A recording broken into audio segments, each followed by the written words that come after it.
GA HOT course. Right. So may I introduce our moderator for this morning, Mr. Matthius.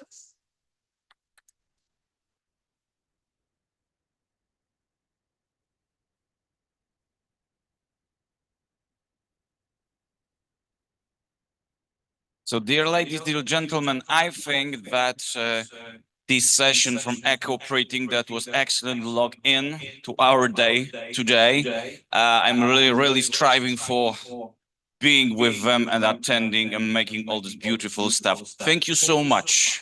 See you, I think, later. Applause to our artists.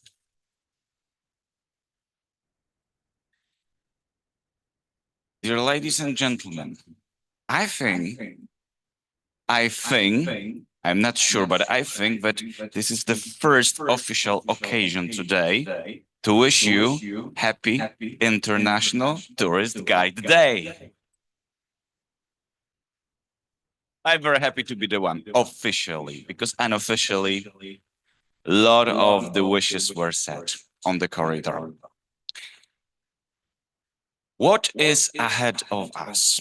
So, our main point is a panel discussion, and I will start from the short introduction to set the ground, which is just presenting you the hot course, how it looks like. Then I will just ask our panelists to join me, and we will take our seats and we'll have a panel discussion basing on AI and technology and thinking how we can implement it in our hot course. Then, after 1 hour 30 minutes, we'll have a coffee break.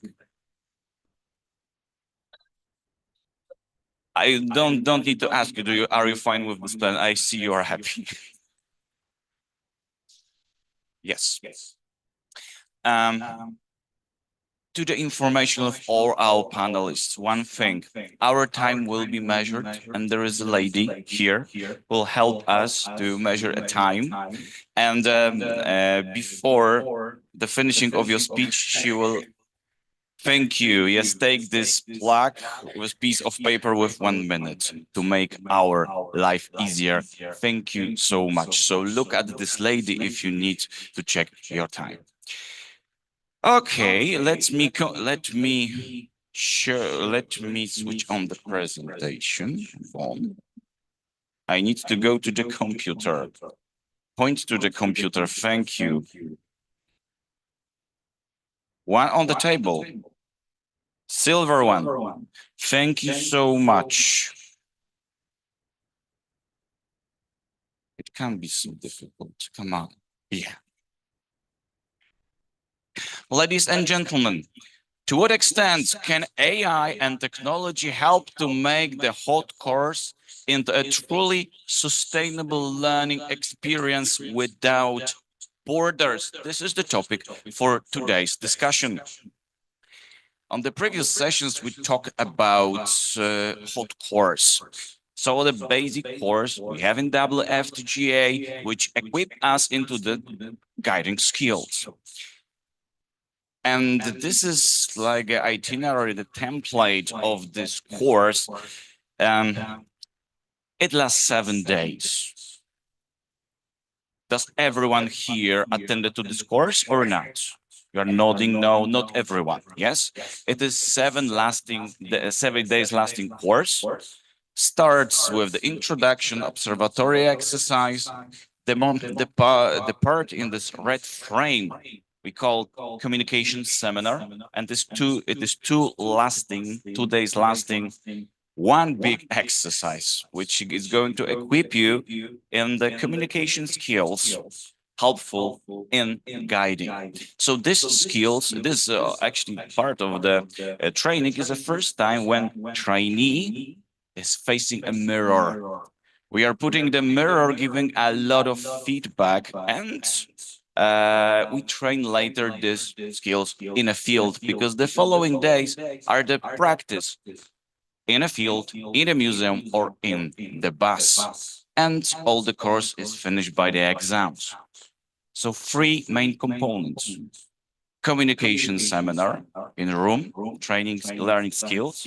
Second, practice in a field. Third, probably you can see a lot of the sessions based on the core knowledge, different topics like business skills, like group psychology. Some of them can be requested by our clients. So three main components.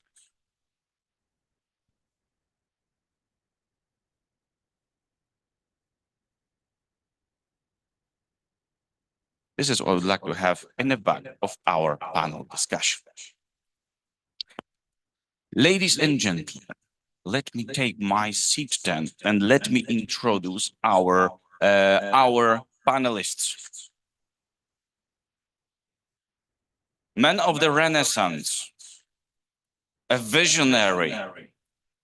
If you think he could have a new skill, I can assure you that he has already acquired it. Mr. President of WFTGA, Sebastian Frankenberger, please.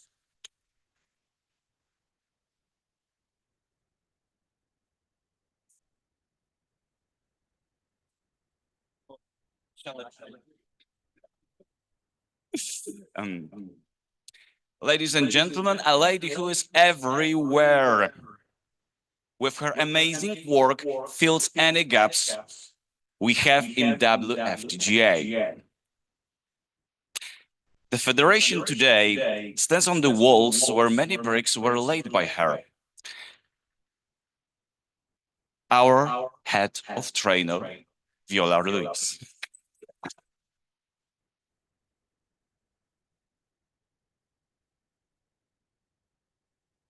A living legend of WFTGA.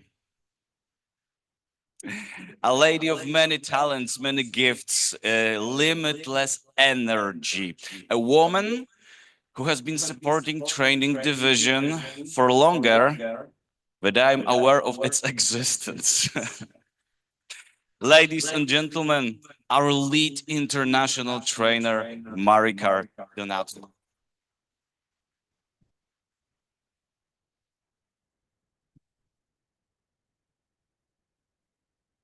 A lady who is known at least at 2 continents.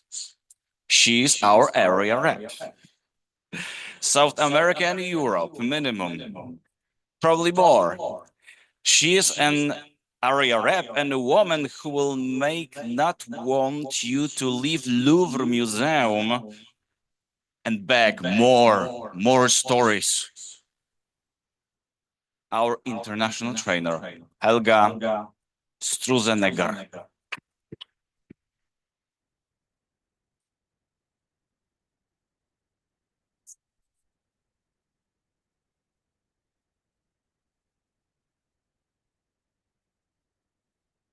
So, ladies and gentlemen, let me come back. Allow me to come back to the main question, which is behind me. So, AI and technology. How could it be useful for us in our hot course? So, I would like to start our discussion from a statement from the panelists. And the statement will be based on the statement.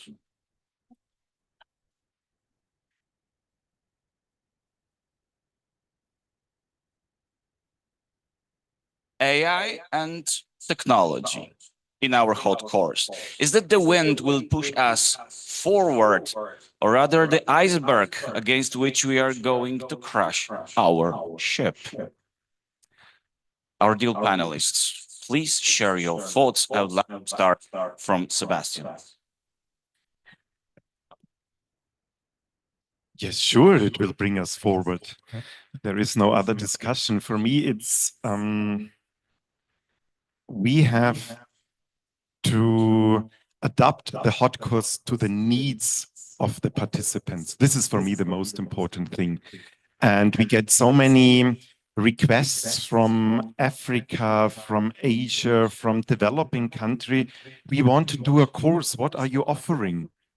And I would say technology could help us here. The question is, can we split the hot course in an online course so that we have parts of it online, maybe also self-learning, and then in an FAQ section or in an online and in an offline course?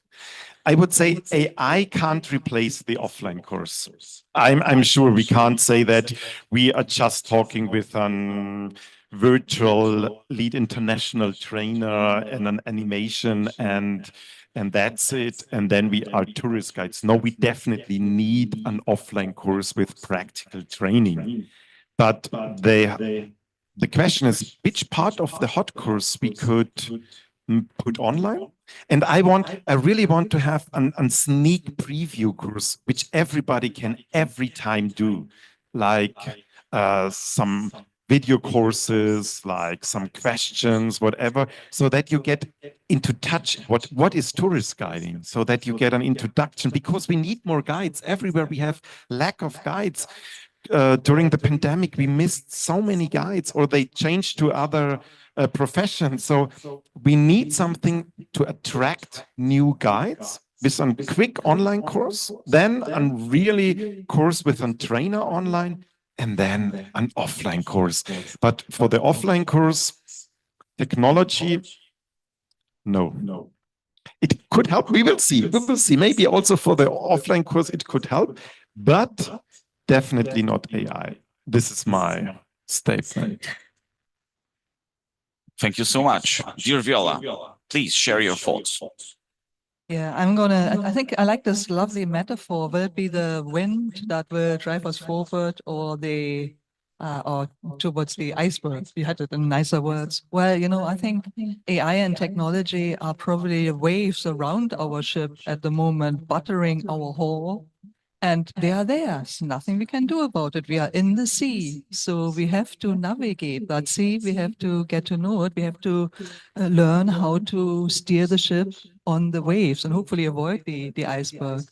So, and it's up to us really to seize the moment and learn and live with it. So yeah, I'm still, you see, I'm coming from the, as Matthias also said, from the more traditional point, probably. I think it's very important. It was said yesterday, was it Dr. Balwinder? Tourist guides are the soul and heart of tourism. We are the people. We are bringing the emotions and our culture and heritage in.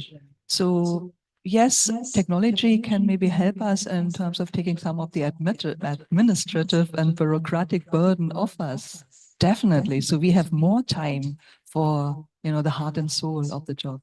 But coming back to the AI and technology, it is around us. So we might as well learn it and use it to our advantage.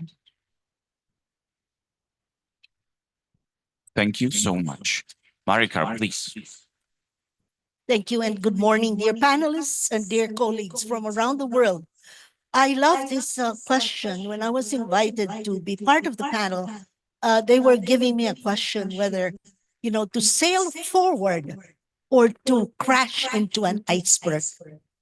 And that for me was a great metaphor because I started thinking, of course, sailing forward is a definite plus. However, there are a lot of icebergs on the way. Should we crash or can we navigate and steer the ship in a better direction and let the wind move our sail to a more positive, more engaging, more sustainable, more sexy? So I feel that we can do it. Absolutely. This is what a lot of us are already doing today. I'm not a tech specialist, but I have tasted what it is and I love it. I think it's the way forward. I think it's the future. As I mentioned yesterday, every hour, technology is changing our lives, every hour. So if we don't keep up with it, we're just going to be left behind, I think. So with that, it really gives me the motivation to talk about ways forward changing, not changing, but innovating the hot course, the HOT course, into a more engaging way using AI and technology. And for this panel, I did use my AI, and everything is here in my palm, in my hand. My future is here because I asked the technology, help me. Is this my future? Do I know what my future is? You know, it's like asking, who is my next spouse? When will I get married? Or when will I die? Can you ask AI? They know so many things because of your data. Your data is all over the internet right now, right? So you can ask all these questions. It's scary. We'll talk about the challenges later. It is scary. However, let's find a way to make it be our friend, our ally, instead of running away from it. It's easy to run away. Fear, it's easy. But challenge yourself. Say, do you really want to know it better? And I open that to you. Thank you. Thank you so much. Please, Helga. So let me summarize. If I hear my panelists, we are already on the ship. The wind is on the sails. There are a lot of icebergs and other objects that we do not know on the sea.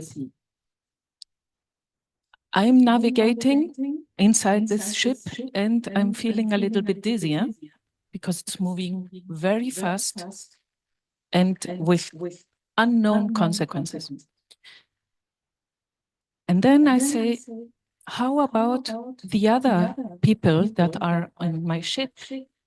How can WFTDA also train people to use the codes and pull up the sails?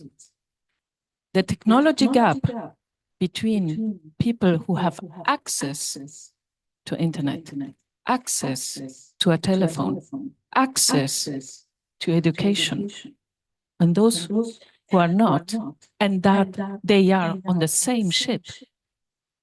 How can we help them and train them? Come with me, hold the sail this way. Because we have only one ship, and in this ship, everybody is on it. And every time we are using AI, half a liter of drinking water is as if you would throw it away. And about electricity is like if during 5 minutes you would have forgotten your toaster consuming electricity. Is that sustainable? How we will work sustainability with AI technology, and how will we transmit our knowledge of we have the access to those who do not have the access. Thank you so much, Helga. Yes, do not hesitate, please. Our dear colleagues, let's start to think and analyze the market. And we would like to hear your thoughts and your observations. Have you noticed any tools, any technology which is functioning now on the training market, which might be useful for us? And for the answer, I would like to ask Viola first. Thank you, Maciej. You know, that's exactly what I thought about when you called us to the panel. What technology? There's so much out there. So our heading AI and technology. I mean, technology starts with the group audio systems. I know Helga's really interested into that, and also in terms of sustainability and making it a good experience. So, you know, yes, that is new. That's technology. So much technology in the room there. So, you know, definitely. But we have to always find the right tool for the right job. But you were specifically asking about technology and training. Yesterday we had a session on, I mean, we all use Zoom, PowerPoints, PowerPoints first of all, then going into the virtual world, Zoom and so on, then the nice little funny tools we had for Mentimeter, for word clouds and so on. So really, that is part of it. And coming back to what I said earlier on for the administration, learning management systems, definitely that make our signing up for courses, issuing certificates, having storing all the material of the exams, making that easier. Definitely, I would love to see this kind of technology. I'm not too sure in the kind of, again, coming back to the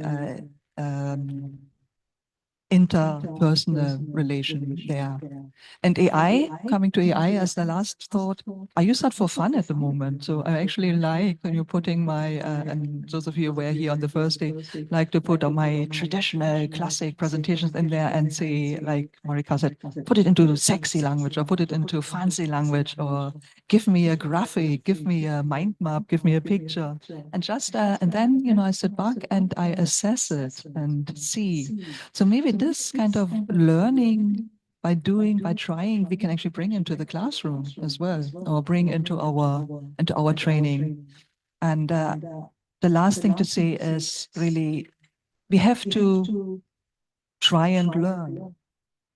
Because things, one of you said it, Manuka again said it, within the next hour, somebody has invented something new. So we are talking about technology here, but it's moving all the time. So there are so many out there. And finding the right tool for the job.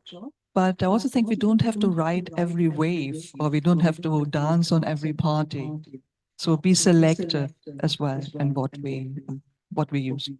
So still thinking in process, as you can hear.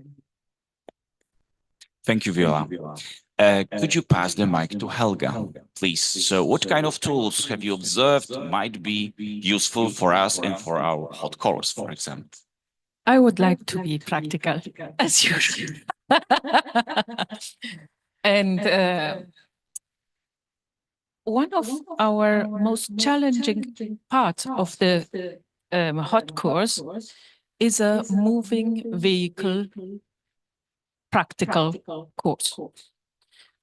Why? Because we are sitting in a moving vehicle, and one of the most important parts of a moving vehicle course is safety. So our tour guides are sitting and with fasten your seatbelt. And this is something, a message I will give internationally, worldwide, again and again. You do not stand in your bus and talk to your tourist. You give the back, you sit down and you belt, because your life is in danger. So safety first. This is our instruction in hot course. So how do I do practically to teach my tourist guides to sit down, belt, and the vehicle is moving? So last time I was in Cyprus in the international course, we had a fantastic exercise based on YouTube, and there comes technology. There are in YouTube people who filmed how they drive through Italy, or how they drive through Paris. So let us imagine the first course of a moving vehicle. You screen. Regretfully, I found it, and it is my computer, but we could say you screen in YouTube here this movie about the streets of Paris. Your classroom is sitting here. Your pupil is sitting here, and he has to describe as it would be a moving vehicle. And then I can stop him. I can say, please, we change. Now it's your turn, in safety. And we can practice in safety until it is the real life and we go on a moving vehicle. This is just one idea of thousands we could implement in a training course. Thank you so much. Marika, please. Okay, I have written down my thoughts, and this is the way I'd like to present it. In yesterday's session, I presented a workshop about new methodologies in training. And one of them was to get away from the old school, stand up and lecture. So I broke it down into three components. It's exactly what we're doing today. The in-person, the hybrid, and the online. Okay, now with those three components that are actually being used in today's world as we speak, what technologies can be applied? Right now, I have several technologies that I'd like to summarize. One of them is the e-learning platforms. I am using the LMS model, Learning Management System. This is one of the newest that you don't have any paper handouts, everything is digital. You can access this anytime, anywhere, any part of the world. It is so good that it is really, we may have to do more training because not all really get it, but it's called LMS, Learning Management System. The other one is the live virtual training, which is Zoom, Microsoft Teams. You have Google, you have, what else do you have? You have all the platforms. And these are all for interactive workshops, virtual site visits, right? The YouTube is excellent for that. The Google Maps is excellent for that. Group discussions. And trainers are breaking away from just talking and instead using polls. Do you use polls? You can get that on Zoom. Breakout rooms. I love breakout rooms. And integrated apps to keep learners involved. Okay. AI-powered coaching. I know it's artificial, but it can help. It can coach you. You have a friend to help you. And you have gamification, scenario-based learning. I think role-playing, instead of just reading about how to handle a difficult tourist, we now use simulated role-play and exercises where guides have to make choices in real time. And the last is multimedia tools. You have interactive podcasts. You have 360-degree virtual experience, which is what we use in online virtual guiding. And I think, I can go on. This is a whole litany. But that's the tools that I have summarized for possible implementation. Thank you so much, Marika. Sebastian, please. I think we're all on the same page. But this is the dangerous situation because we think, yes, we should implement it. But do we really have the mindset in the organization to implement it? Because then we have all the it's easy to be on stage in a panel discussion and to say we want to include it. But we have to include it when we are really in the sessions where we are discussing is how should the hot course be designed? What do we allow? Do we have a course layout where we all have to stick to that layout? Or are we ready to say there are different types of trainers? Some are more into the virtual world. They want to adapt more. They want to be, the testers of new technology. Do we allow that they can experience that in the course, or do we have a fixed schedule? I think we should be more flexible. That we should define what what are the most important topics the tourist guides have to learn, but then we should be flexible to let the trainers be their personal trainer style. An implementing system. And maybe there will be trainers who are saying, I'm not so into technology, I'm doing it another way, but this should be also allowed. And I think we really have to go into the course design and say, once again, what can we simplify in the course design? How can we implement any kind of technology, which makes sense? We have to be selective, but an important part is also, and I think their AI is coming in. How can we, the whole feedback thing, to finalize courses, to summarize things, to write things. This is where AI really can help us.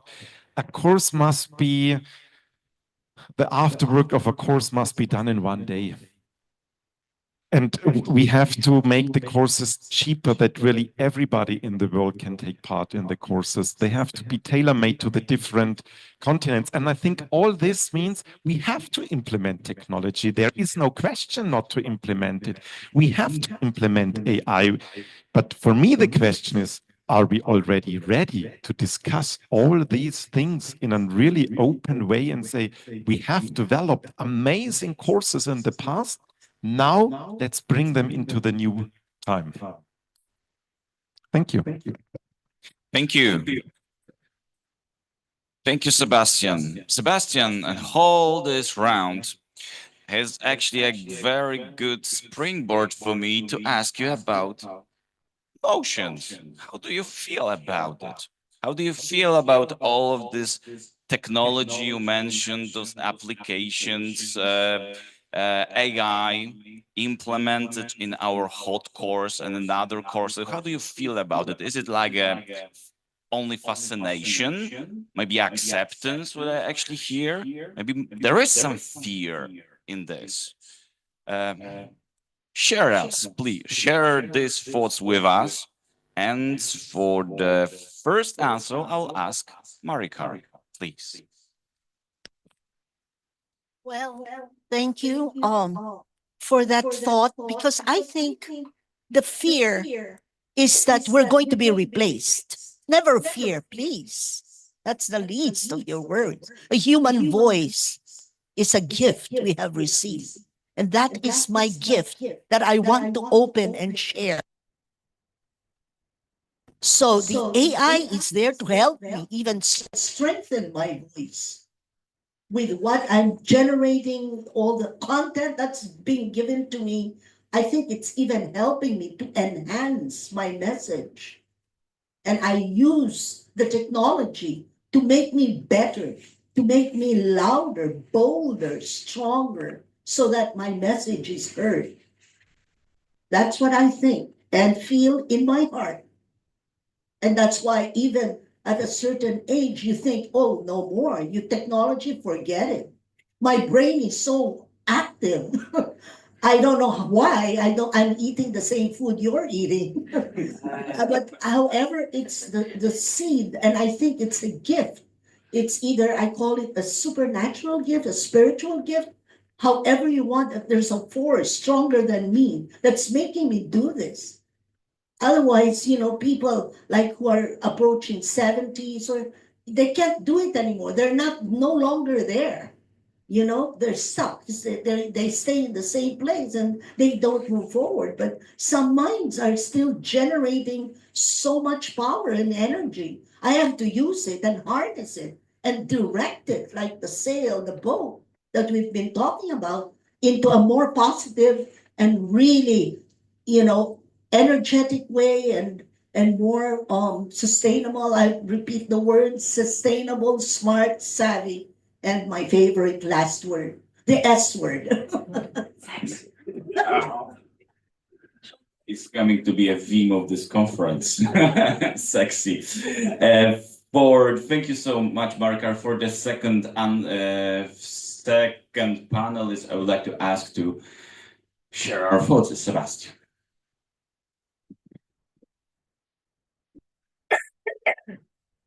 To be honest, I'm not afraid, but I'm a little bit, can we really do we have the power in the organization to do it?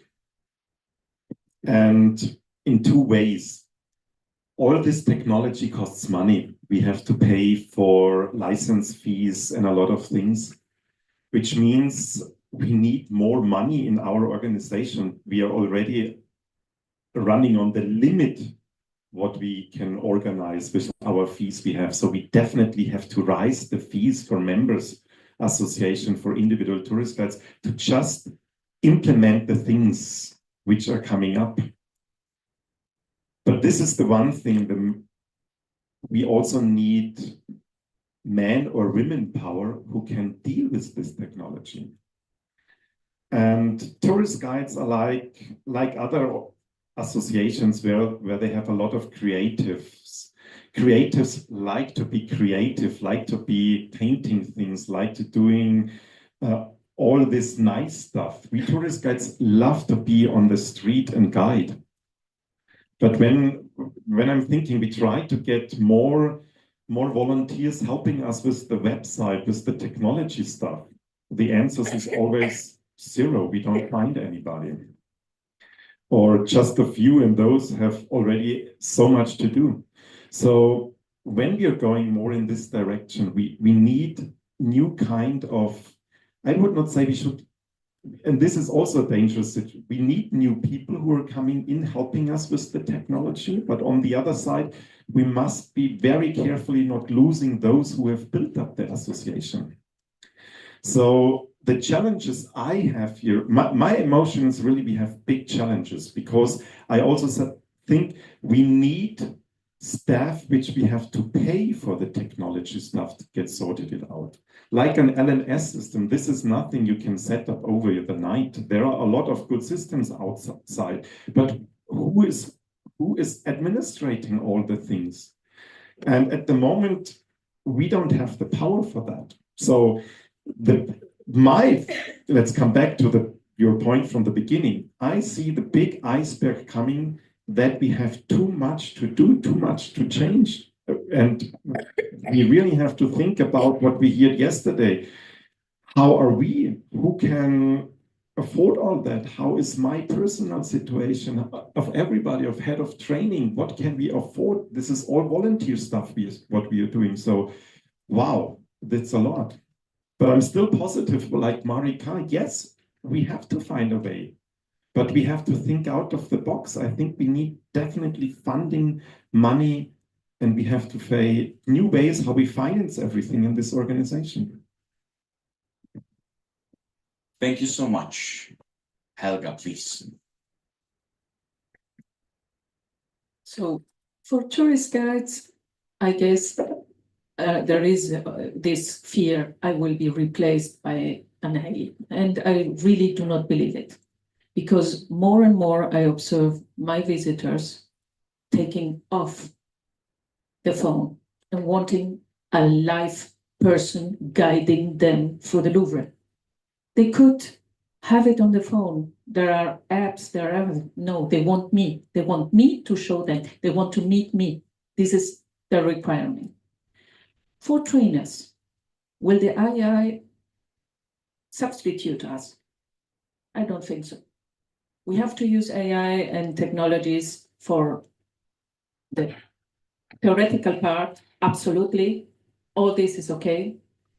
But then it's not because you observe Pavarotti or Celine Dion singing 1,000 times that you will sing as them. And there is the need of a trainer. This is especially for you, opera. And the need of a trainer is like a singing teacher. He listens and says, oh, this note was not correct. I would suggest your position of the throat is this way and you will reach it. So we will not be replaced. But yes, the big challenge is who will pay for all this technology. Every time that you are using free of charge apps, no, it's not free of charge. You're a product. they are taking advantage of it. Who is taking advantage? Who is behind all these apps and technology? Where does that money go? This is also something we should think about. Thank you, Helga. Please, Viola. Yeah, thank you. I'm glad you asked about emotions, and the time I didn't use for the other questions, I'm going to use it now. No. So yeah, it is very, very important. Absolutely. How do I feel about technology?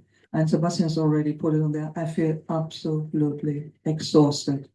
I want to go to the forest and do the eco printing.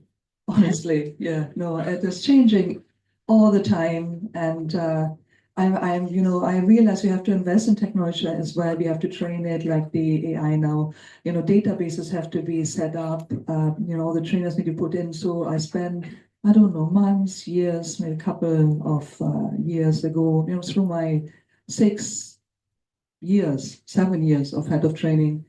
It was all programmed in, and then suddenly the system was changed, and we had to start from the beginning again. So it needs to also be managed, that we kind of realize, like Matthias did in one of the effort and impact, how much actually needs to be done. So yes, I realize it has to be done, but take people with you. At the moment, and I actually feel that it is time, and I hear it loud and clear all the time, it is time for a new generation to take over. So I'm looking for a new way of re-establishing human connections. However, it is not about me. I am worried about two things. A, about our trainees, and B, about the planet. But yes, because with all this technology, that's where the people invest their money. And Helga's right. Whenever we use an app, somebody's actually stealing our intelligence. Well, that's maybe too harsh, but is using our knowledge to train some system and then sell it somewhere. And who buys it? The people with the money in developed countries in the West, where I'm based as well, but we are leaving half of the planet behind. So money should be invested also in the infrastructure. Everybody, and this is way beyond WFTG, so I stopped right here. But we have to think about that. Maybe we should also say at some point, stop. We be content, and not change and use all this technology. Coming back to training now, sorry, that was a bit philosophical. I'm worried about our trainees because there's a lot of feedback involved. And we have this pressure putting our communication seminar online. And feedback sometimes is like medicine. It is difficult to swallow. You sit there and think, oh my God, everything I've learned over the last 8 years, as Helga said in one of the earlier ones, I've actually been doing it wrong. And then your student is on the other side of the line, or your trainee. And you cannot do the human, you can only convey so much human support across the line. And they are switching off the machine, they are alone with their worries and concerns. And I'm concerned they will leave the course. We have that in real life as well, that people just find it too intensive. So you need to be together again. So let's think of the emotions also of our students. Learning management systems. We have our manual learning management system cobbled together already. So we did decide in Cyprus for the second time for 4 years now, no printed handouts. It's sustainable, but it's also easy, updatable. The handouts, when a new thought comes from our students, we can put it in the handout and then upload the handout to the G drive we are using, and they can use it straight away. But then not everybody could access this document, and the trainer actually decided to print all the documents again because it's nicer to give our students some printed material. So exactly as you said, it's taking everybody with us and explaining and realizing, and sometimes it is hard, and it is our job then to support everybody, our students as well, and explain why we are doing certain things and help them to be comfortable with it. Thank you so much. Using the metaphor of a ship, I would like to navigate our discussion now towards some specifics. So, what specific parts of a HOT or what specific part of our competences can be trained by using technology? We have communication seminar, we have common knowledge sessions in a HOT, we have practice in a field. What do you think? Which specific parts? Dear Helga, could you start?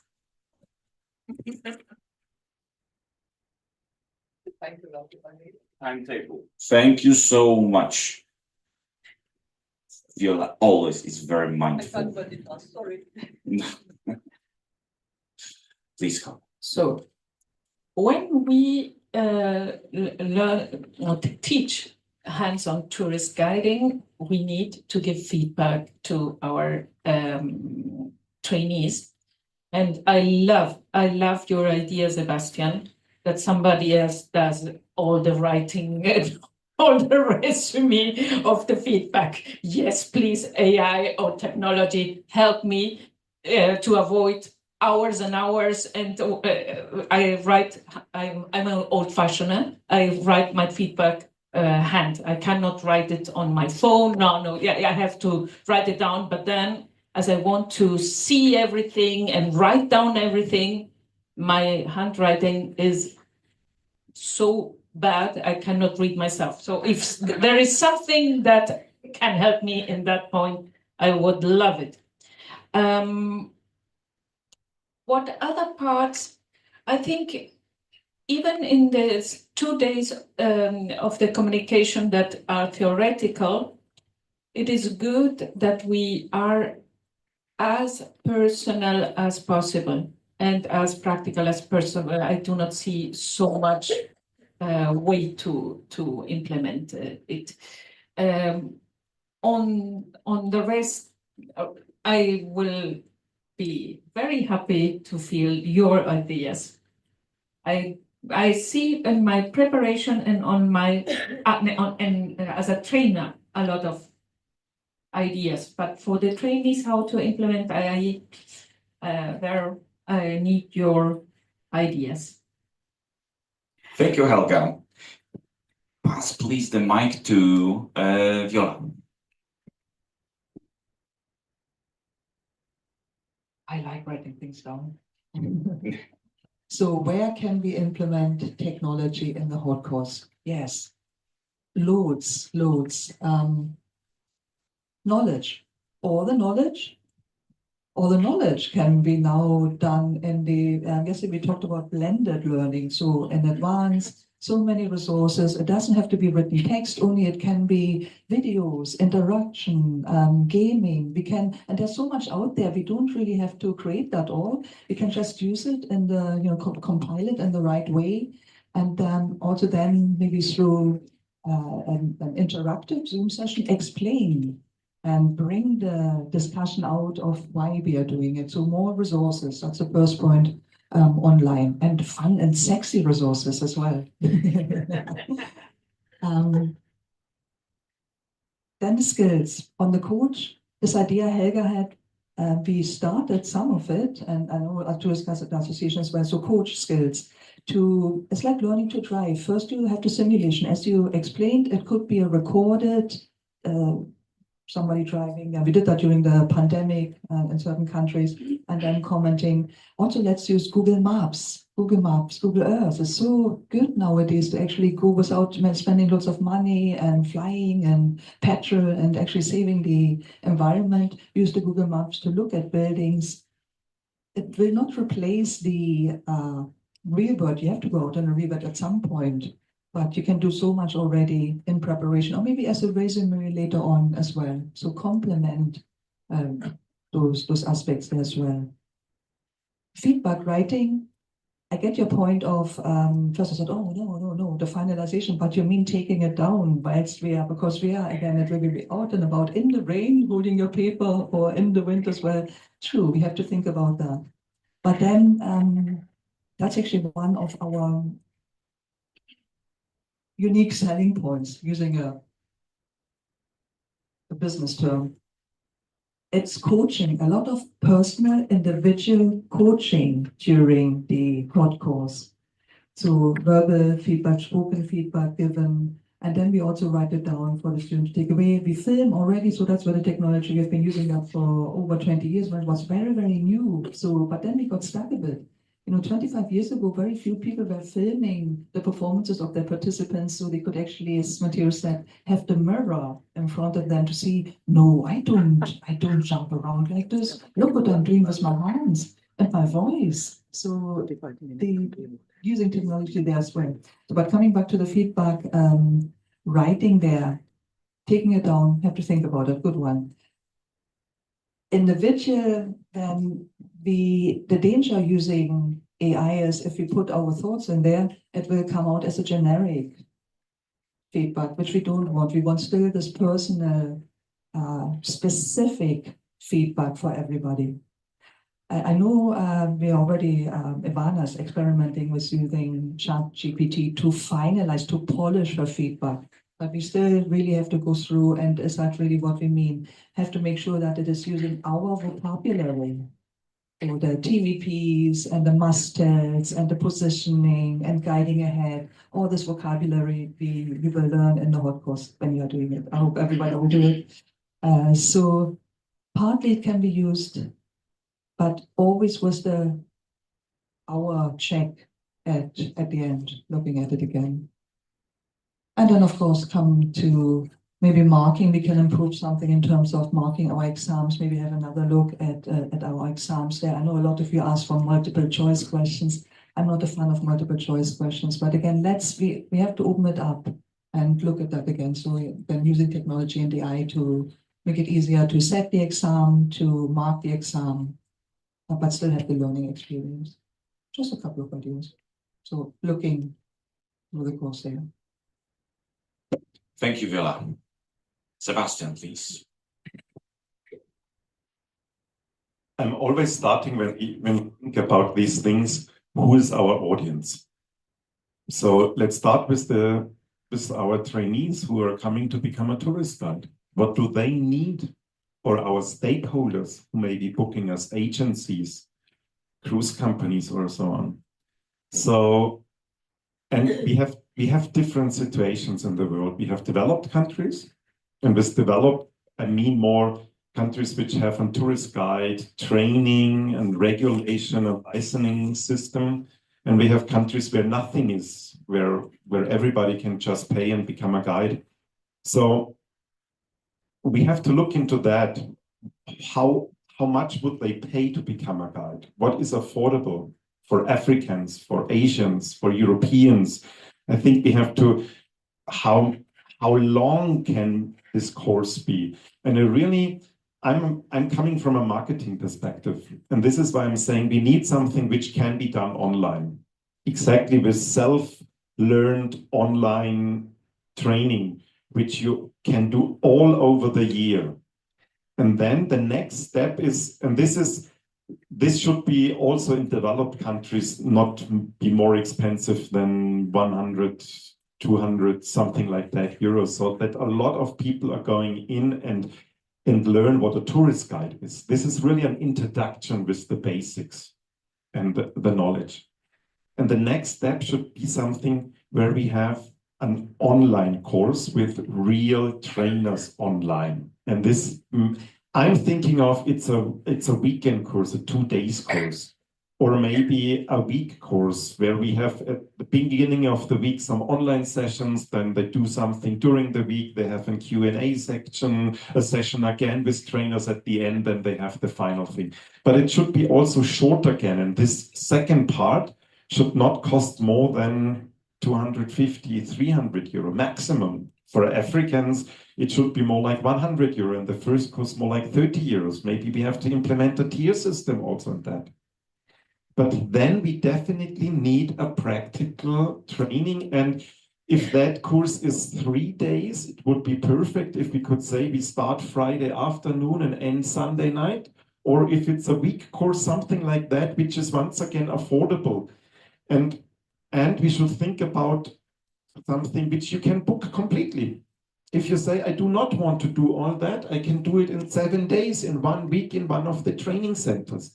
So, and then let's make this time frame where we think this is how we can, which is interesting for trainees, which is interesting for partners. A tourism board could book that, an agency, something like that, and also association which can implement that in their training, also something which fit there.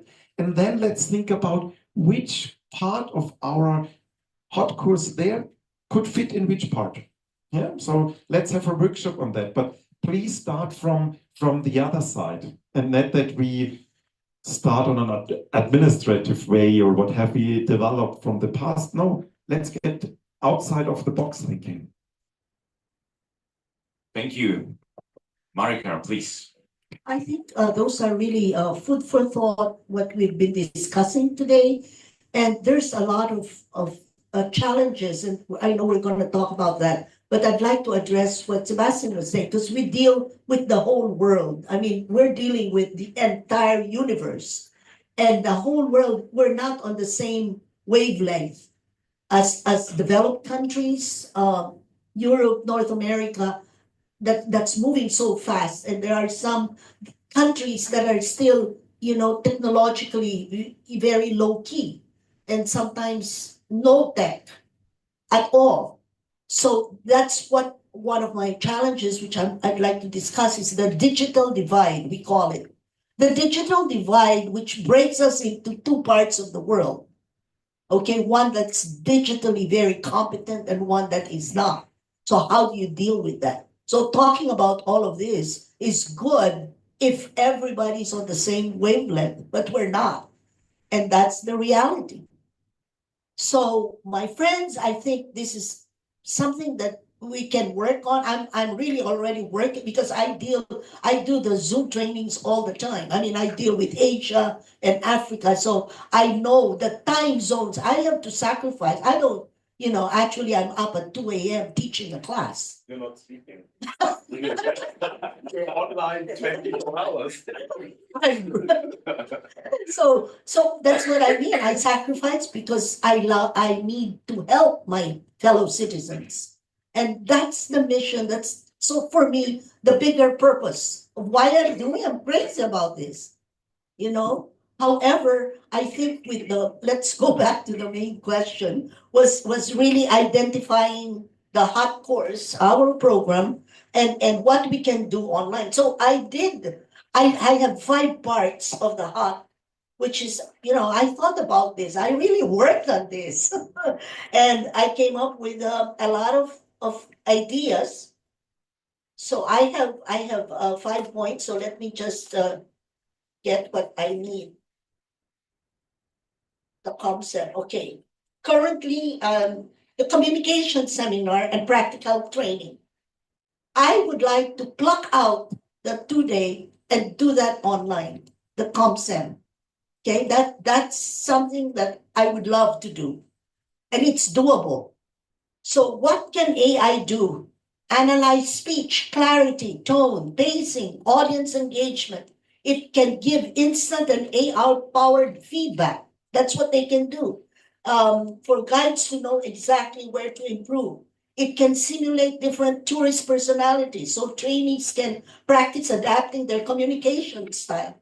The real example, upload a guiding video, the guiding video, and AI break it down for you. What works, what needs improvement, how to fix it quickly, like, seconds. And then I have the practical training, smart simulations before live assessments.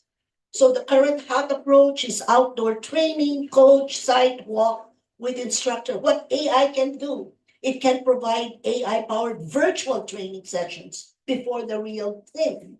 It can offer interactive decision-making challenges where guides practice handling tourists, answering questions, adjusting their tone. Use it as a friend to help you move faster, and perhaps, in a quicker pace, so that you reach your goal. You track your progress over time. Another thing is the sustainable learning, blended training with AI-powered e-learning. The current hot approach is all theories delivered in live sessions. What AI can do, move theory-based topics, research methods, itinerary planning, sustainability to self-paced AI-powered e-learning. That's what modules. Customized learning paths based on each guide's abilities. You know, so I'm sorry, I could go on. I have one more, but I know my time is up. But these are, I have identified the areas and I have some solutions.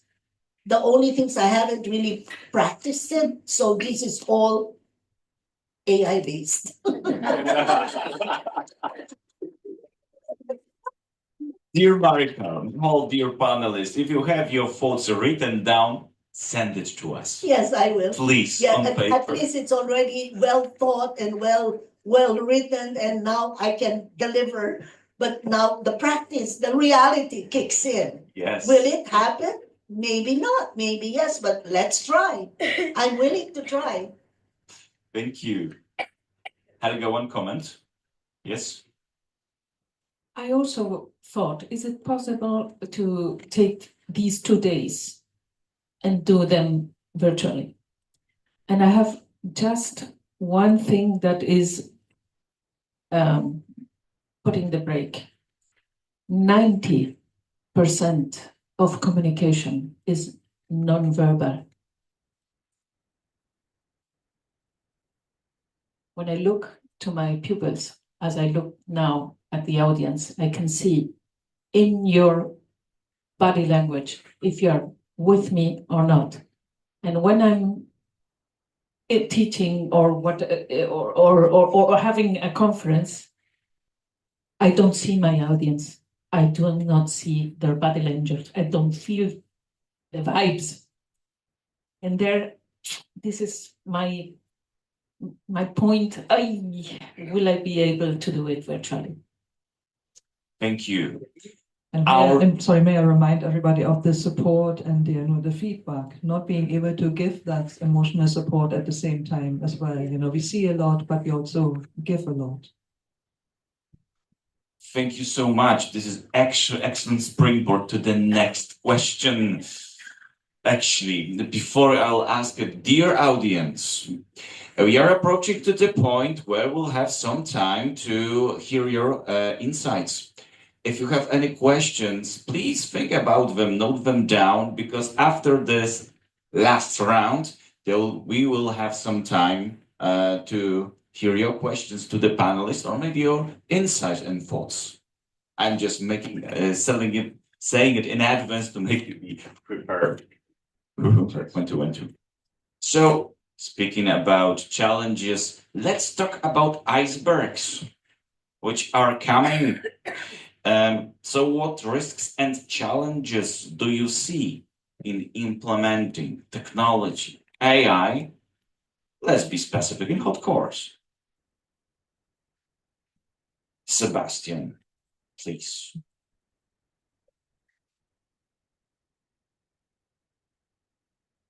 I think the challenge is also here that we don't know what is possible, and that we are in our own bubble. And I think it would be good, so if we do a next trainer convention, there should be somebody here from a learn management system software solution. There should be other associations here who are already doing online training. There are enough who are doing online training for politicians, for news presenters and so on. We are discussing now what can we really implement. Other associations are doing it längst online. So we should go more out and do research, which is possible, connect with others. We should, I have sometimes the feeling we think we are so special, we tourist guides, that we only know how to develop things. And let's connect with other professions who are doing exactly the same what we are doing. And let's be open. But also that needs time to connect, to read, to be open. what I have the feeling the biggest iceberg is we need a bigger team, we need more money, and we need the right mindset in this association. And these are three so big challenges because we have other parts in the association where we have also to deal with a big change and to go forward. And training is one thing. So, oh my gosh, how can we deal with all that, what's coming? I would say, we need really big teams. We should have a committee just thinking about how we can implement technology in the training courses.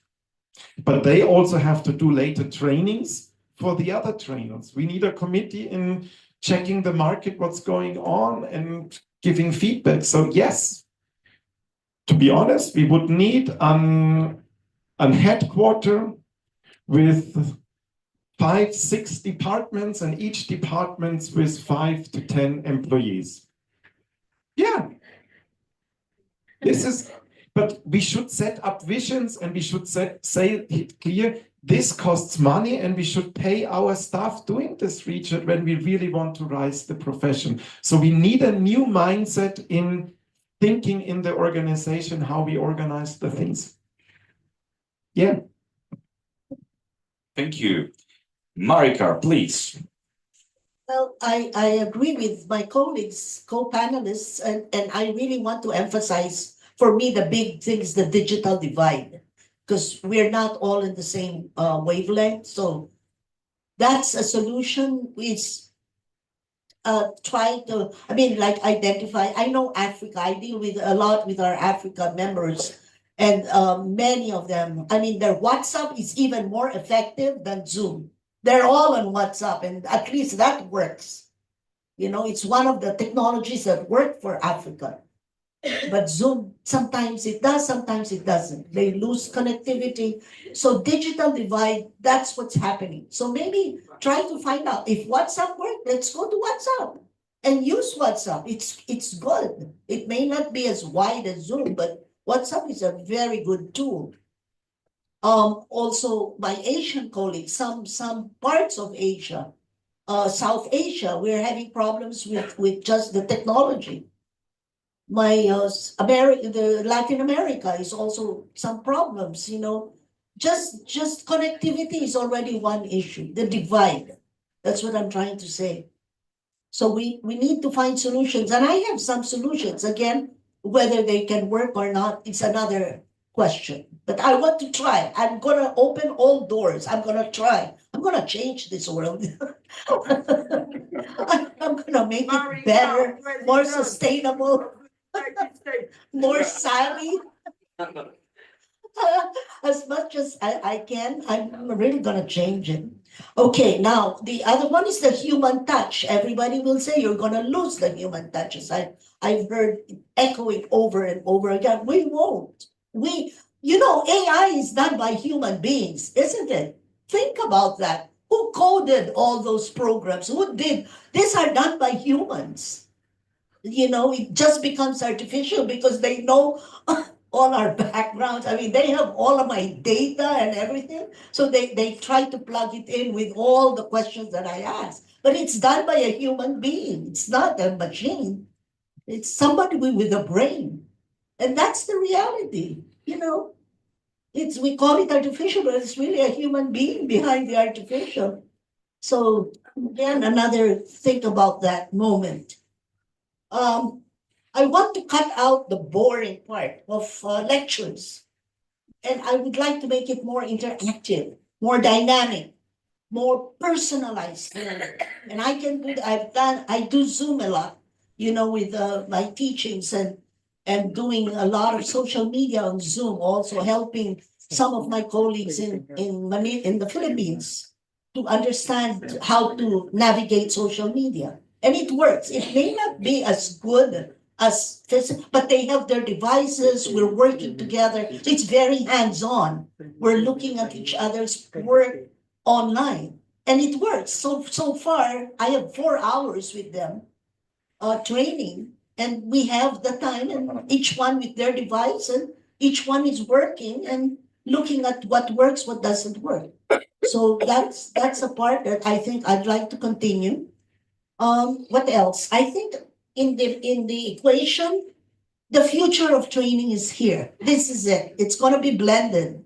We're gonna have all these kinds of technology in one part, and the other will be the, again, thinking of our audience and thinking about the digital divide. I'd like to close that gap, to make it a closer rather than widen the gap because of technology. Thank you so much, Maricar. Could you pass mic to Helga? Helga, please. The big iceberg. For me, the big iceberg are the resources of our planet. I mentioned the half-liter drinking water that every time we consult AE, we are pouring away the toaster. But what about all these resources, metal, like all what we need on just one device? What about this? This is my biggest iceberg. Thank you so much. Viola, please. Yeah, thank you. The challenges and risks. Coming from the traditionalist point of view, I think we're at danger of throwing the child out with the bathwater. Do you know that expression? Yes. You just, want to change things, but you actually throw out the child in the process. By that, what do I mean? I mean that we don't have to reinvent the wheel. Our predecessors, our colleagues have done so much already. It is a great program. It was a world-class program when it all started. So let's not throw everything away like in the throwaway society. It happened far too often. So let's look actually at what we can keep. And let's go back to the rationale. Why is the whole course structured in the way? It's the gradual building up of the learning experience. And that brings me on to it's also based on the Kolb learning cycle. And there needs to be time for reflection. Peace, quiet. Yes, I know we've got all different learner types, but at some point you really have to stop and think and go back. And this fast pressure we are getting from the world, from the waves around the ship we're starting with, we have to resist that to a certain point. And we are, because we are here having this trainer convention and we are thinking of it now. The second point is actually related. It's our generational shift. So I think I mentioned already, and I'm in between that. I was trained by the first generation of our trainers. I'm the second generation, and now I'm actually realizing we are on to the fourth generation. So it is getting faster and faster and faster already. We are getting, but so let's keep our legacy and let's remember where we come from as well. And then the last thought I just had on the challenges and risks. Maybe it's not really a challenge or risk, but it is about, we are not training tourist guides, we're actually training trainers of tourist guides so that they can cascade the knowledge and the skills locally. So here, our trainer team, maybe this time is over.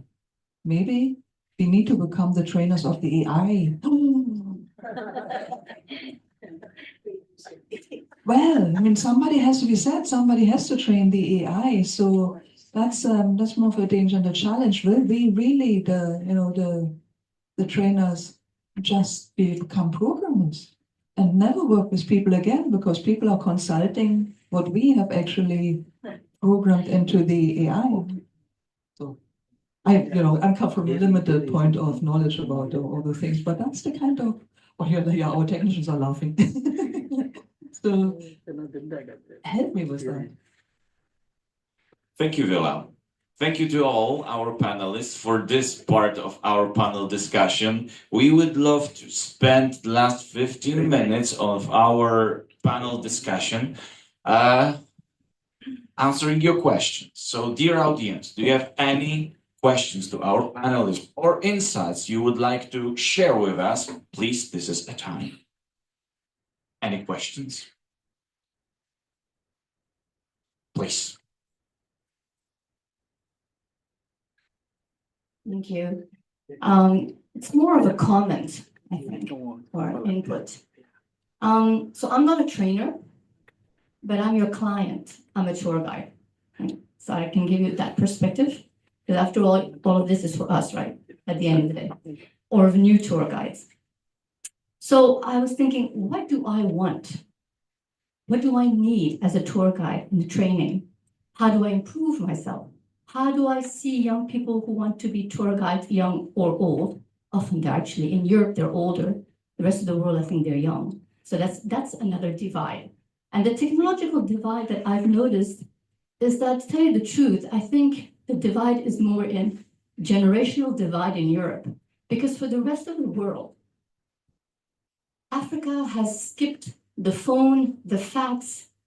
They've gone straight from nothing sometimes straight to the digital era.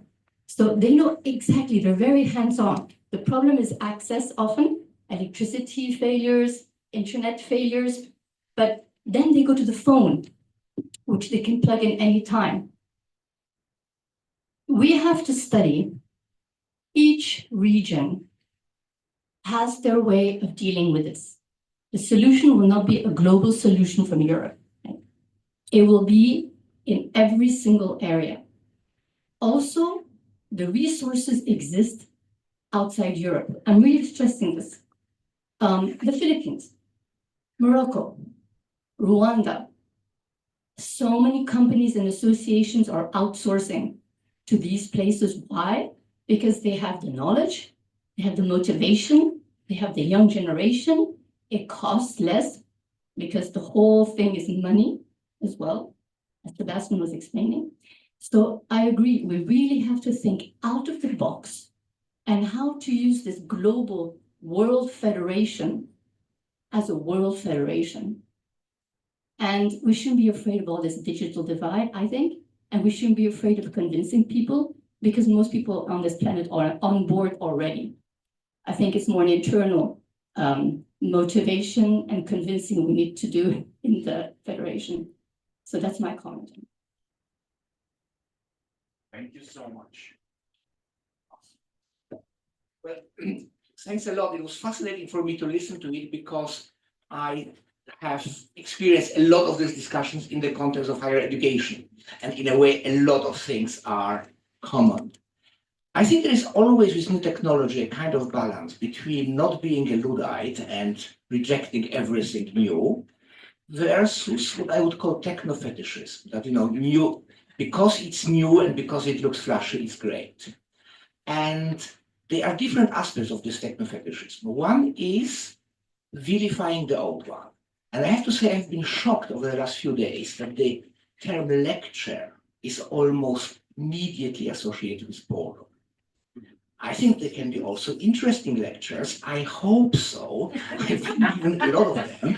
I think we should be trained. And I think there are also skills that go into lectures. So because the other side of this techno-fetishism is believing that not everything new will be good. I have a lot of students who are very young, brilliant with all these technologies. They have huge problems. Firstly, verifying the sources of information. AI is basically repeating what people say. So if a lot of people in US tweet that Mexicans are all rapists and drug dealers, the AI will tell us it is well known that Mexicans are rapists and drug dealers. So we might simply reinforce old prejudices, but in a much stronger way. And I think that's a huge danger. People should be trained to look how reliable the sources are. And I think that is very important for us as trainers. I mean, yesterday, one of the topic of discussion was difficult aspects of the past, Second World War, and so on and so on. I think we should be careful always where the sources are. The second point is what a lecture teaches and AI not is constructing the narrative. So my young students are brilliant in bringing 25 facts about something, but they are not able to link. They will say, pam, pam, pam, pam, pam. Okay, so what's the overarching story? So what a lecture can teach is, and AI cannot, is how to link those things into a meaningful story. And isn't our work very much about meaningful story? The third aspect is that things go very, very sexy in the beginning and then get boring. Now, probably many of you will remember, like me, when email came up and how exciting it was. I would say now my idea of paradise is to spend a day without emails. Or when PowerPoint came up and everybody was exciting, now I make a point of doing lectures without a PowerPoint. So sometimes, in fact, I do incredibly old-fashioned lectures, and they are the most popular with students. I ask them, tell me 7 expressions about the topic that the lecture is about. And then I write them on the whiteboard and build the whole lecture around it. They love it. And these are people who really grew up with technology. So I think we should be careful not to go, so to say, into a fetishizing new things. I think it's great. There are some new things. I have to say I've been converted to Duolingo, for instance. And in fact, I would say there's quite a lot of Indonesian Malaysians who do Duolingo. So it's not, but I don't think that we should see technology as a goal in itself. And the danger is, if we speak about it, oh, how could we implement this and this and this? We should first think, what do we want to do? What are the goals of training? And then how can we reach it and which technology will help? Rather than saying, what is the technology and how can we somehow put it in?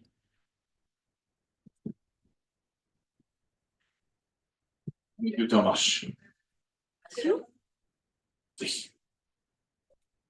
Okay, so yeah, well, one of the things just to build on, right? It's not just about again vilifying technology, but rather, what are some of the outcomes like what Thomas said? So one of the challenges, okay, this goes a little bit into my discipline itself, that's really difficult to measure in terms of using technology, is the agency of the person receiving it. So I'm sure many of us, myself included, when we talk about learning management systems or viewing videos, we would fast forward or we'll skip and we'll just click. There's no penalty, so you don't know the agency of the person that's actually on the receiving end of the technology. They follow the path of least resistance.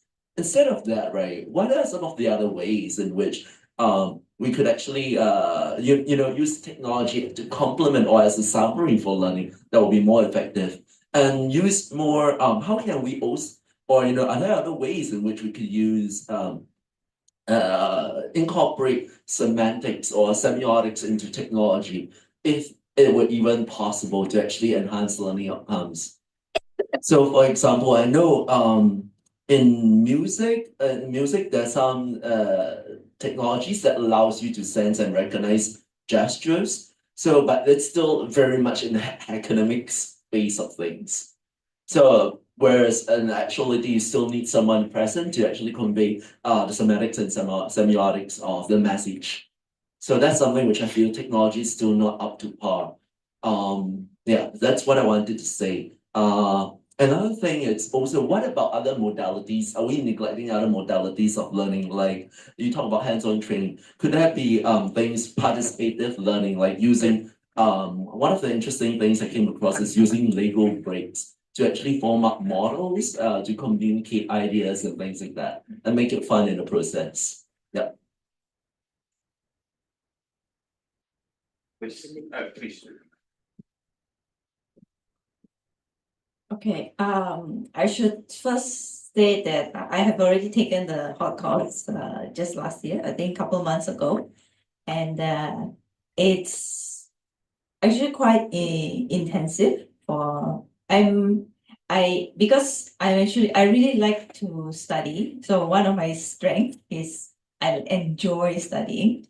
But the thing is, and then normally what happens in courses is that I will bring my own work, and if the lecturer is being boring, I'll do my own stuff. So I didn't for the hot course. So this is one great thing I can say about the hot course. It's very intensive.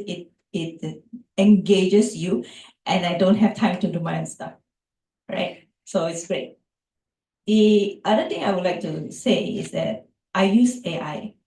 Okay, I use AI in translation. I have done some translation work. It started during COVID because no job it was a hobby, and then it became a job during the COVID time. So I use AI for my translations.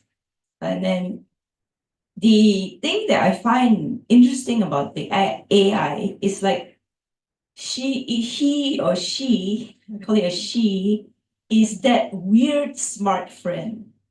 Okay, that weird smart friend who thinks they know everything. And then so whenever you are stuck, so you send a text to this person, hey, do you have any idea about this thing? And then she'll answer you immediately because she's such a know-it-all. Okay, she's such a know-it-all. And it's great because whatever she say to me, okay, I guess, then I will verify whatever she said. Okay, and then whatever she said, can you tone it down? Because AI can be ridiculously cheerful. Yeah, it's great. Please tone it down. So what I'm trying to get is that a lot of technology is already existing. So instead of trying to put it into the whatever course you are doing, can be listed as a resource outside. Because I believe that as trainers, as guides, we all do our own research already. Birders will go and find out about birds by themselves, right? People who are interested in this kind of information, they will go and seek it out themselves. So rather than trying to incorporate too much into a course, original course, maybe it could be listed as a way of finding out information. I think that and upscaling yourself. I think most of you know I'm the MC for yesterday. Yes, how was I? I should tell you that I received the request to do the MC 2 nights before. And then I should also say that my experience in doing MC is for the past 5 years is twice. Before this is my 3rd time. So I have a sister-in-law and she does MC on a professional level. She does weddings regularly for money. And if you pay her an extra 100 red bucks, she'll sing for you as well. So, of course, I asked her, what advice do you have for me to doing MC? Her answer is AI. And yes, I did use AI for my MC speech. Thank you so much. I would like to welcome last more comment. Please. Right, I think we were talking this morning about the 4th generation of tourist guides, and then we're talking about 4th generation of trainers maybe, but then Sebastian saying who is the audience, right? So we are into the aging population. I'm told that in Singapore, 1 in 5 is going to be above 65 years old. So the seniors are going to want to take up guiding as a profession. They will need training, right? And then who are the tourists? Are they aging as well? So the tourists are aging. So we have to take it all together. And I think it's not about age, it's about ability. And in terms of AI technology, I remember one thing I learned years ago, if there's technology, use it. So it's only a tool. And I think I would go with Helga to say that, when we have the ComSam, it's the feeling that you get with somebody. And we want to evoke fear in the person to say that, oh, I think I've got to do some self-realization and improve. So that can only come with the human coaching. We can't online, not sure how effective that's going to be. So the human touch, the personal touch, I think that's most critical. So my comments. Yeah. Thank you so much for all your input and insights. I have a last question to our panelists, our dear colleagues. If you had to end our panel with one word, one phrase, or one sentence, what it would be?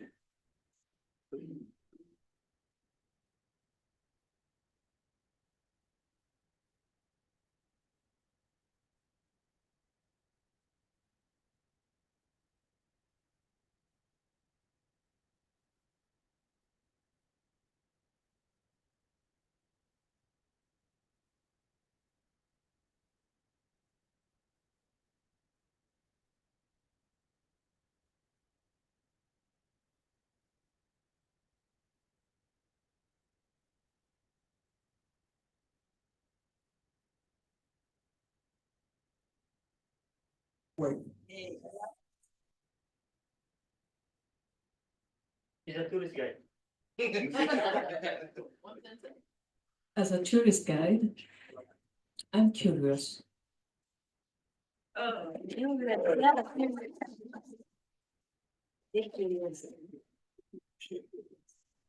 Ladies and gentlemen, now go and make a world more sexy. I'm sorry, I just stepped out from my role of moderator. Thank you so much for being with us during this long 1 hour 30 minutes lasting session. Please give the applause to our panelists.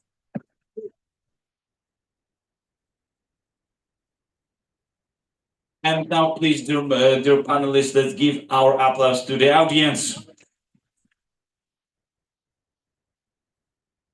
And now, please, everybody give the applause to all the people who support us technically, our cameramen. In the back, thank you so much for your hard work. Dear colleagues, this is the deserved time for a break, 30 minutes. Roger, want to take a mic? Yes, so I'm handing to you. Thank you so much. Okay, dear colleagues, for those of you who have not done the eco-printing while we're having the break, please do your eco-printing. Okay, for our international colleague, we'll let you do first, and then we'll have a coffee break like what Matthias was saying, is half an hour. Yeah?